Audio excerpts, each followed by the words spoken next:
versus Jeremy Bass and Dwayne Pike. We have present on behalf of the plaintiff is Louis Stoddard, appearing by video on this Zoom session. Mr. Bass is present representing himself, and Mr. Pike is present along with his attorney, Ken Nagy, all parties appearing on Zoom. This matter is set for three things. There is a motion for reconsideration on the order, memorandum of opinion and order that the court issued on November 5th, 2025. There's also been a motion for stay until final judgment after reconsideration and appeal. Both of those motions filed by Mr. Bass. And then this matter, I believe, was also set for a status conference as it pertains to Mr. Pike. And so, which do we want to take up first? Mr. Stoddard, I can't hear you.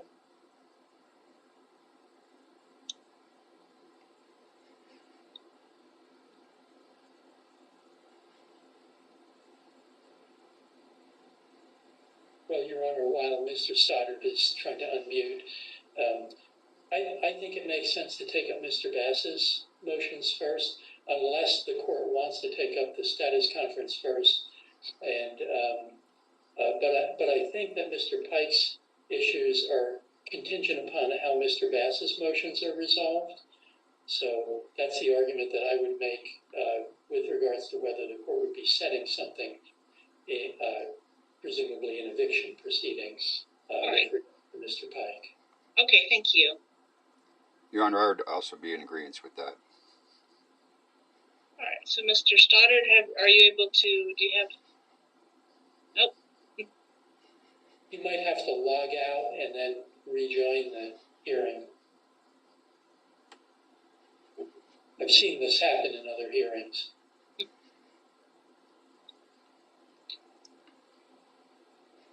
I'm going to mute. Hold on just a second.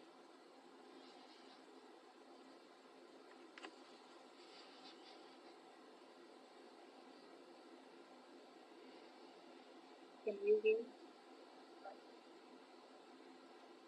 I can move the microphone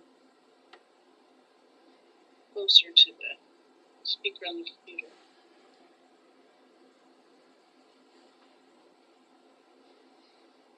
The difficulty with this program.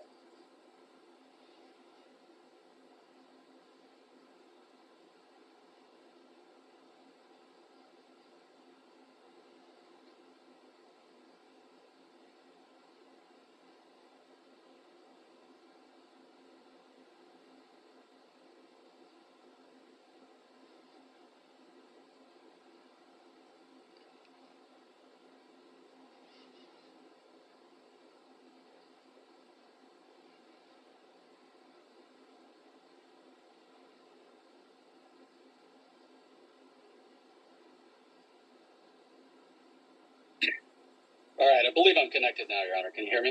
Yes, can. Thank goodness search just cell phones. All right. Sounds good. All right, so what I have before me, there has been a motion to reconsider with a supporting memorandum, a motion to stay until final judgment after reconsideration and appeal. There has been a response filed by plaintiff in regards to the motion for reconsideration, along with a declaration of attorney fees and costs. There's been a declaration of plaintiff's counsel in support of its opposition to the request for the stay. There's a memorandum in opposition to defendant's motion for stay. There was an objection filed by Mr. Bass regarding the memorandum of costs and fees. There was a motion, Mr. Bass's motion to strike inappropriate statements for plaintiff's filings, and also a motion for judicial admonishment or warning. All of those documents, I have only been able to give them a cursory look. I haven't had time to read them in depth. I apologize for that, but there is a time constraint that I've had to deal with. Even despite working late evenings, I haven't been able to get it done.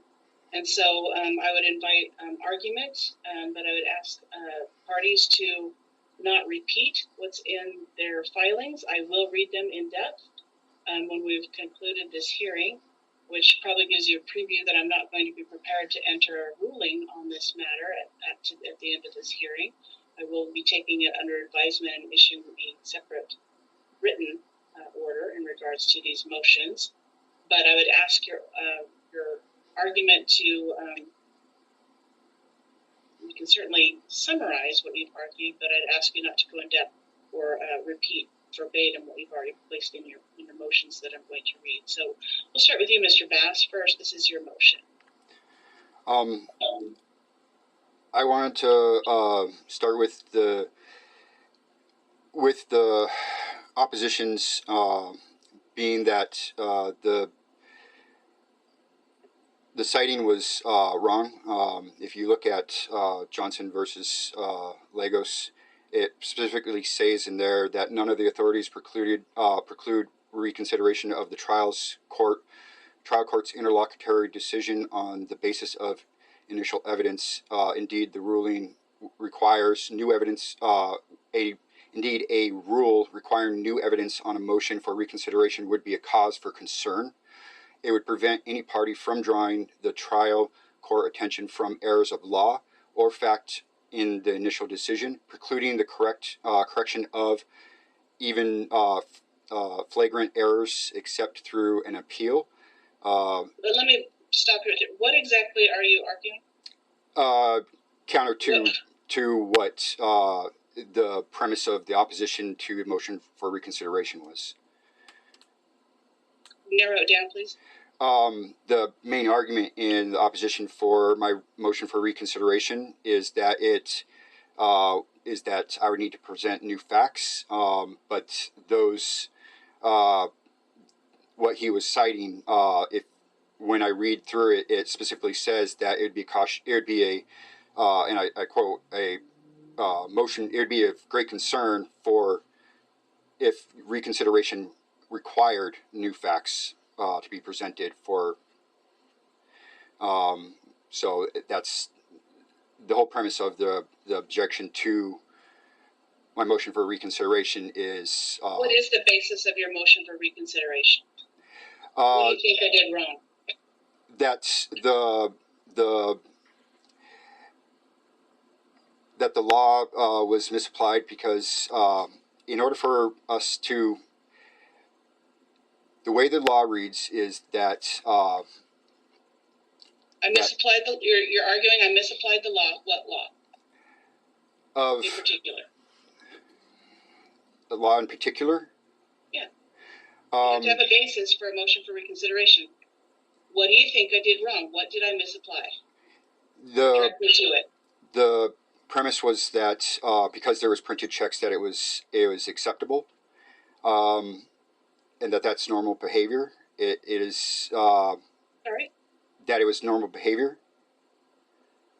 What was normal behavior? To have that for the bidders to be talking to the trustees ahead of the auction.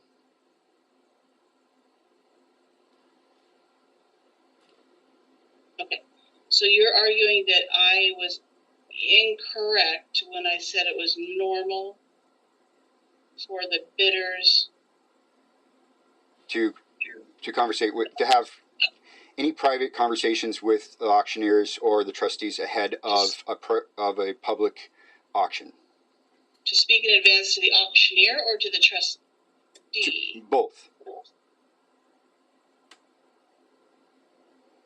And there's good precedence in the fact that the notice itself even says that it tells you what the price, what the accepted forms of payments are, what the amount of deficiency is, how to calculate any delay in deficiency. So if there was any postponements, that you could calculate how much the minimum bid might be, as well as in the law, in the statutes, it says that it needs to go ahead and have the amount owed. So there's no information that would be given, as well as there's a caveat in any notice that says that the trustee has no other information about the property as a way to cover themselves So if you have no reason to contact the trustee, you have the price that is there for you to bid, you have the knowledge of what you are able to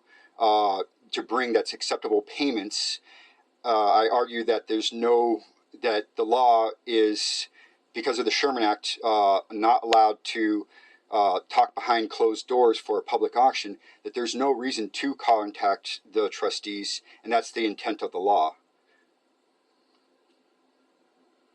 Doesn't that undercut your other argument in regards to how could they come with a prepaid or a pre-formed check? I do not see that being the case. That's the fact that they came with pre-printed checks means that they did talk to the trustees. So did you just say that amount is listed in the notice? No, the amount that's listed in the notice is the original amount, which after several months of postponement would change. The amount, the percentage, in order for them to calculate what the change would be per month, because it tells you exactly how much change there is every month, they'd be able to calculate it and get a new number. So it's unnecessary to contact the trustees because of that. They admitted in their own filings that they contacted the trustees, and that's what I was pointing out, was that they had already admitted to the act of contacting them privately ahead of a public auction. So you believe it's wrong for potential bidders to contact the trustee to find out the current value of a parcel after months and months of postponement, in which you just admitted that the value in the original notice is no longer going to be accurate. Yes, because it gives you the amount, the percentage for you to calculate it, and it tells you what the rate of change is. So every month you're able to go ahead and if there's a postponement, you would just calculate the new amount. So there's no reason to contact the trustees at all. But with that as well, the Sherman Act very clearly says that you're to have an open and transparent bid. You can't really have a transparent bid if you're having private conversations, and there's no way for you not to have. There's no way for you to have a private conversation that has just one person in it, and that everyone else is privy to. If a public auction is to be public auction, that means there should be no private conversations ahead of time.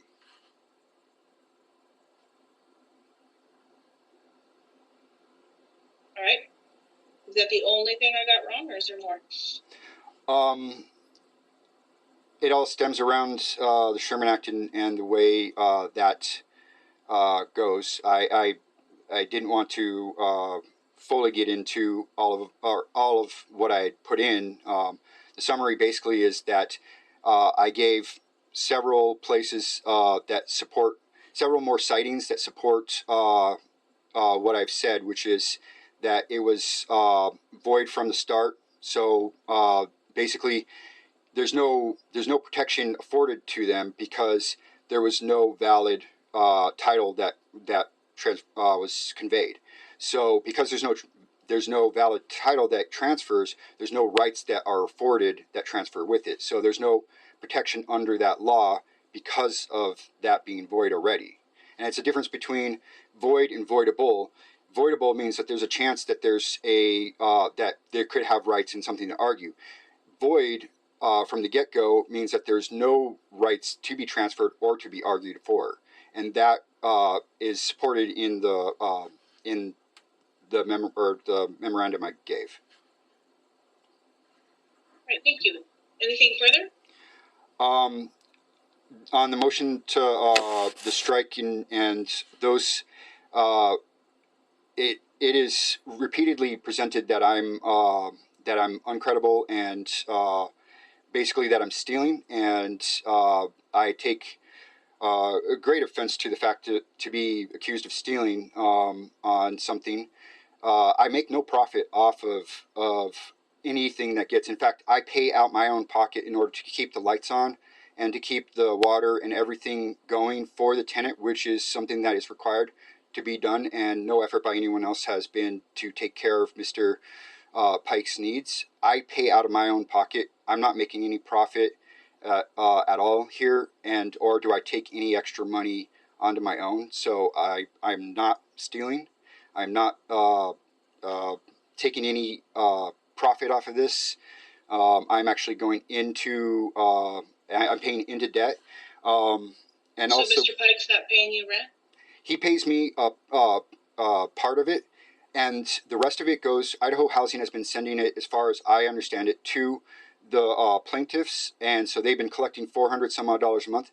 I receive the amount that is on Mr. Pike's side, which goes straight to paying for the electricity and the water, sewer, garbage that's required for him to have tenancy, in order to keep, in order to keep any of the requirements for a tenant. So like keeping the temperature at 68 degrees and above, those kind of things. So what you're saying then is you're not paying that out of pocket. You're paying it out of the rent that's being paid by your tenant. I pay part of it out of the pocket, or out of what gets paid, but there's a difference that comes. So when I get the whole amount normally, there's like maybe $50 left over when it's the full amount. But right now I'm not getting the full amount. The plaintiffs are taking $400, as far as I understand it, from Idaho Housing. They're getting that, so I get $200, which the bills are not $200. They're much greater than that. So I'm taking a hit every month. I'm putting out of my own pocket money to cover that difference that I'm not getting. And you're still living there, correct? I can't. No. You're not living there. No, I'm unable to live there because of all this. I've been prevented from having livable space because there's no bathroom at the top floor. Because it's separated into two levels. Mr. Pike's area is inhabitable and meets all the things for Idaho Housing, but upstairs there's no place for me to wash my hair, to go to the bathroom, and I've been prevented from doing anything from fixing that problem, because it'd be irresponsible for me financially to dump money into a place that is being threatened, and which is something that is of note. That it's not that I like having the lawyers not representing myself. I don't want to be, and Mr. Nagy can vouch for the fact that I wasn't lying when I said that even Idaho State Legal Aid said there was conflict of interest with me. And although we come to find out that there was a mistake in that still is the same thing. I was still told that there was conflict of interest. I'm not representing myself because I couldn't pay a lawyer, or because I couldn't, because I want to be doing this. I'm doing this out of necessity because I have to. But I was going to pay to have the house pay the mortgage, or the amount that was claimed to be owed, so I could take the house off the table and then and go ahead and fight and do my what I need to do in order to recoup the loss against the frauds that occurred. But I was going to take the property out of the picture and pay for that. So it's never been a thing of I need money and I need to steal rent in order to live or something. And I'm not what's being categorized in a very short way. I'm not a bum here that is just choosing to do this and just fighting for my own self-interest. I am having to be pro se because I have no choice. I am having to pay out of pocket to cover the electricity and the rent because that money has been taken from me, and so I'm covering it to make sure that Mr. Pike is taken care of responsibly, and that by the law is being covered because it is part of the law. I have been honorable about everything that I've done. I mean, I used to work at WSU. I was in charge of the financial systems of WSU, and building safety, automation, public safety. Those were my areas, and financial fraud was one of the things that I was in. I was very highly respected and very good in my field, and I'm not just a person that's trying to that didn't pay their mortgage. And in fact, that's part of the problem here, is that I was paying my mortgage and had the money to pay my mortgage. We went on forbearance just for the fact that I caught them in a fraud and they didn't know what to do. And I said, hey, let's go into forbearance because COVID was happening. And then they kept me on forbearance for way too long and then tried to stuff me with a $50,000 lump sum right away and put me in default right away as soon as the forbearance ended. I did not get into default because I didn't make my payments. I got into default because they kept me on forbearance and then just handed me a $50,000 bill saying, hey, you have to pay this now or we're going to foreclose, and which is what they did. That was not a symptom of me being irresponsible or for lack of paying my mortgage. It was simply for the fact that we were on forbearance because we were trying to figure it out and they didn't know what to do with me, so they kept me on much longer than they were supposed to, even though I protested against it. I just wanted to make it clear that I'm not trying to cheat here, and it's offensive to me that it's being portrayed that way by the other side, that I'm just making up stuff. And I'm paying $1,000 a month right now for LexisNexis in order to make sure that I don't make the mistakes again of citing something that was erroneous.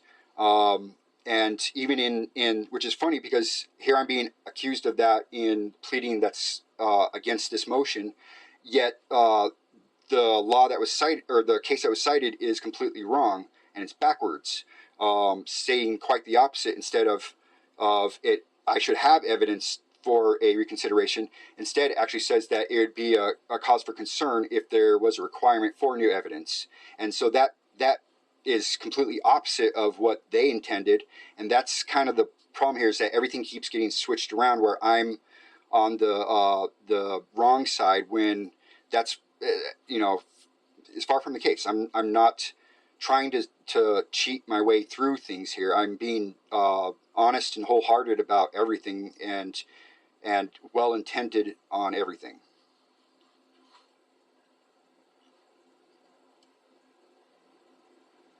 Thank you. Did you want to address your motion for stay until final judgment after reconsideration and appeal? Yes, I can do that. The basic is that as long as there's the plaintiffs said that there was evaluation of $30,000 or $300,000.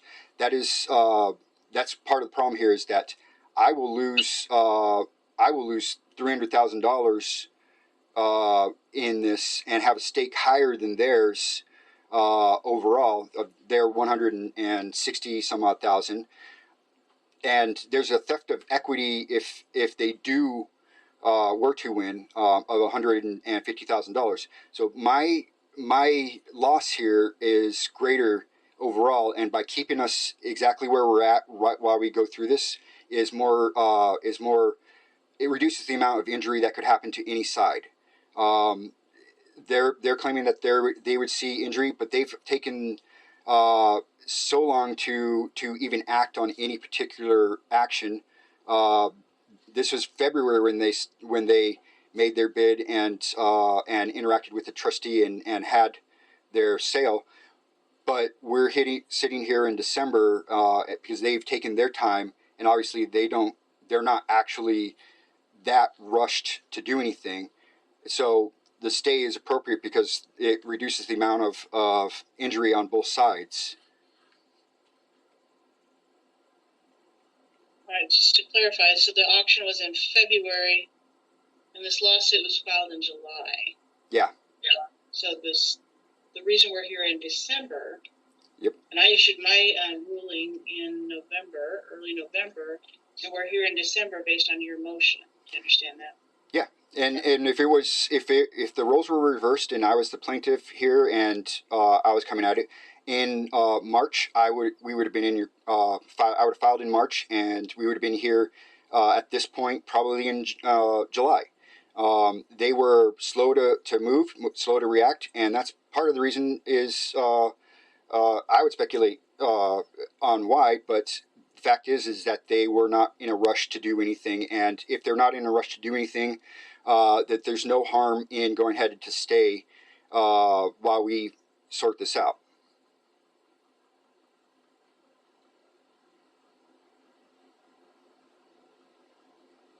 All right, thank you. Mr. Stoddard. Thank you, Your Honor. Thank you, Your Honor. I'll start first with the motion to reconsider, and I'll keep my comments brief. Mr. Bass's comments, I think, illustrate the inherent problem with this. He has a number of issues with his prior lender and his trustee. He needs to litigate those issues with them. This is not the time or the forum to try and litigate those issues, especially where he hasn't alleged any claims against them, hasn't made them a party to the suit, but is instead trying to de facto use them as defenses with this court to prohibit my clients from taking possession. The facts of this case are really straightforward. I do agree with him on that. It is a straightforward case, which has become convoluted by the pleadings and arguments that Mr. Bass is raising. My clients attended the sale. They purchased the property at the sale. They alerted Mr. Bass and Mr. Pike that they were the purchasers and noticed them to vacate. That did not occur. And so here we are before the court some 8 months later, still trying to obtain possession of that property. The pleadings in the case give the court the law. The court made the correct decision. There are very few grounds in which to set aside a trustee's sale. It is deemed valid unless there are issues with notice. There were no issues with the notice in this case. Mr. Bass has not presented any issues with the notice in this case. And in fact, really the argument from Mr. Bass's side has been contesting whether or not my clients are good faith purchasers for value. But if the court reviews 45-1508, it very clearly says that it's also valid and final as to anybody who had actual notice of the sale. Mr. Bass attended that sale. It occurred on the front steps of the courthouse. My client issued a winning bid. In fact, it was the highest bid. While Mr. Bass might not think it was high enough, I think the court is aware, and I've been doing this for a number of years, a lender is only entitled to bid what it's owed on the property. It is not required to bid the entire amount that's owed on the property. And so, as a matter of course and practice, my clients reach out to the trustee to find out what the opening bid is going to be for the property so they can determine whether or not it's worth attending that sale. They did that. They showed up with checks ready if there was going to be competitive bidding, not knowing what the property would ultimately sell for. Turns out they were the only bidder. And so they tendered the check, a cashier's check, to the trustee, which is required by statute because they have to pay that price forthwith. And they are the correct purchaser. Breckenridge had the similar facts where they showed up with pre-printed cashier's checks. And so, again, there's been no showing both factually or legally of any impropriety in the sale. The record before the court is that a valid trustee sale took place. A trustee's deed's been issued to my client. My client was entitled to possession 10 days after, and here it is some 8 months later, and we still can't get possession. To quickly address Mr. Bass's contention that he's not in possession of the property, and his answer, he admitted he's in possession of the property. If he's moved out, we're not here. But in his answer, he claims he's in possession. In fact, in his motion for stay, one of his irreparable claims for harm is that without a stay, he will face immediate eviction, implying that he's in the property. That if is he's not in the property, objection. then he's not facing irreparable eviction because he's already left that property. So there are multiple assertions by Mr. Bass that he is in possession of that property, and therefore it is appropriate to continue to move forward with this matter. The reconsideration standard allows him to seek reconsideration either upon new facts or new law. There are neither here, and so the burden has not been met for a motion to reconsider. With respect to the request for stay, Your Honor, as noted in our opposition, the rule that Mr. Bass is moving for implementation of a stay indicates that his request is premature because the judgment hasn't entered. To try and shortcut this, because it's anticipated that if that were the court ruling, then upon entry of a judgment, Mr. Bass would simply renew the request for stay. We provided the court with a number of decisions that I have obtained in other similar eviction actions and foreclosure challenge cases, talking about the appropriateness of a bond. In this case, my client issued and has paid over $160,000 for a property that it still is not in possession of. Mr. Bass continues to collect rent from a tenant purporting to be the owner of the property. He is not paying on any bank loan because a foreclosure took place, and he is not paying my client.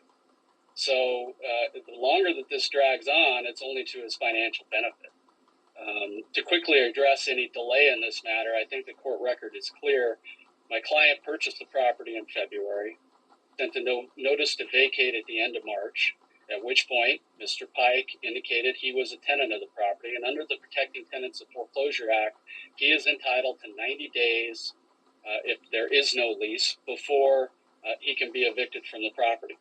So my client waited those 90 days, and upon finding that the property was still occupied, initiated this suit. So my client did move timely to have this matter addressed. The only reason that we're here now in December is because of the multitude of motions that have been filed by Mr. Bass. So if the court entertains any type of stay, it is our position that it should be contingent upon the posting of a appropriate surety bond for that stay. And as indicated in those cases, we believe that an appropriate bond at a minimum should be the amount of money that my client paid to the trustee to purchase the property. Or alternatively, if the court decides maybe something lesser is required, we have provided the court with various cases from other judges in Idaho where they have taken 20% of the tax assessed value as a reasonable bond for implementation of a stay. With that, the other motions, Your Honor, I think are, again, disagreements over how we view the facts of this case. My client purchased a property that has been in default since, I believe the notice of default says 2020. We're now entering 2025. And so, the characterizations are just that. They're just characterizations. Without that, unless the court has any other questions, I have nothing further. All right, thank you.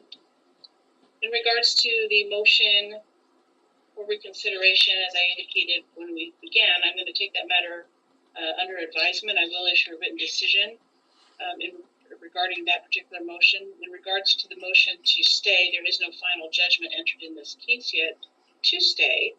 I will, if I do deny the motion for reconsideration and I do sign a judgment, or at least a partial judgment in this matter that can be certified as final, then that would allow Mr. Bass then to be able to appeal, and he could also then file a motion to stay at that point if that happens. So I do think that the motion for stay is premature at this point. In regards to the other motions, as far as to strike or to admonish, I'll include that in regards to my motion for, in the opinion I give in regards to the motion to reconsider. So that brings us then to a status conference in regards to Mr. Pike's portion of this case. And I assume that any status is going to be dependent on the outcome of that motion to reconsider. So I would suggest, I'm not sure how soon I can get out an order or an opinion in regards to this motion. I will try, but as you know, we are approaching holidays and I have a week-long trial coming up here shortly. How about we set this for a status conference in the new year? Does that work? Set it in January? Yes, Your Honor. Okay. Yes, Your Honor. All right, so I think we'll probably want to do that on the record.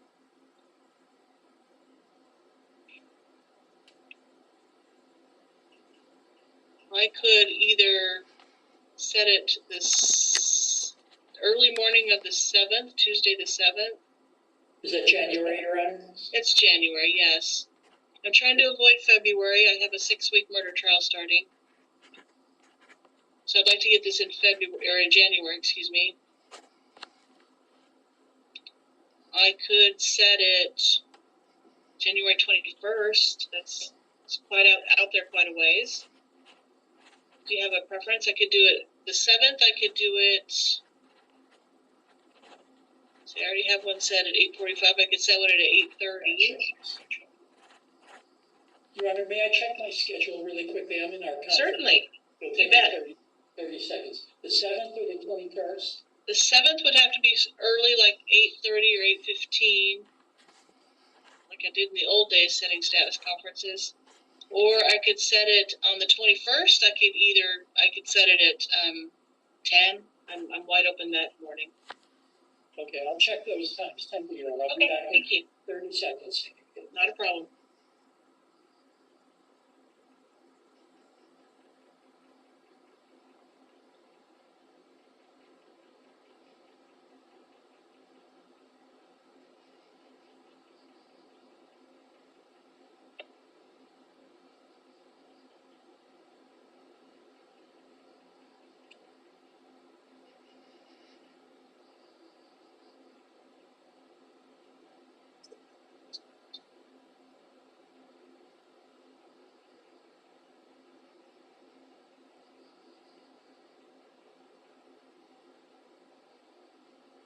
Your Honor, can you hear me? Yes. I do have something set on the 7th. I'd have to, in order to accommodate that, but the 21st is wide open for me. Does that work for you, Mr. Stoddard? That is wide open for me as well, Your Honor. So if we set this for 10 a.m., would that be good? That works for me. All right. And Mr. Bass, if I grant your motion to reconsider, then you would be part of that 21st as well. Do you understand that? Yes, Your Honor. And that would work for you if that's how it turns out? Yes, Your Honor. Okay. All right, I'll go ahead and set this matter for status conference on the 21st of January at 10 a.m. We'll do that by Zoom again. And meanwhile, I will get a decision made on the motion to reconsider. Thank you, Your Honor. All right, thank you all. Happy holidays. Happy holidays. Merry Christmas.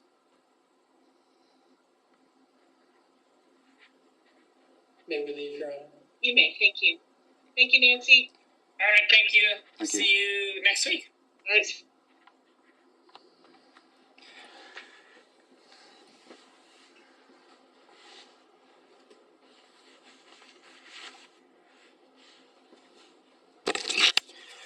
That was court. It was 10:42. 10:42 a.m. Pacific Standard Time. I'm Jeremy Bass. That is 12/6/2024, 12th of December, or 6th of December. See how this goes. I hope justice actually happens.